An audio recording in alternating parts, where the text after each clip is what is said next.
Yarın bayram gelir de alem dirilir. Aman ana baba da yavrusuna sarılır.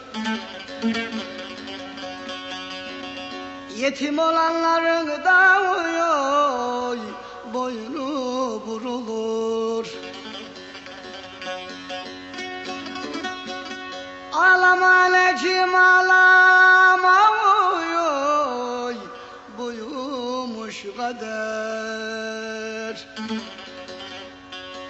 Takdir böyledir zalim oy, sabır eyle peder oy.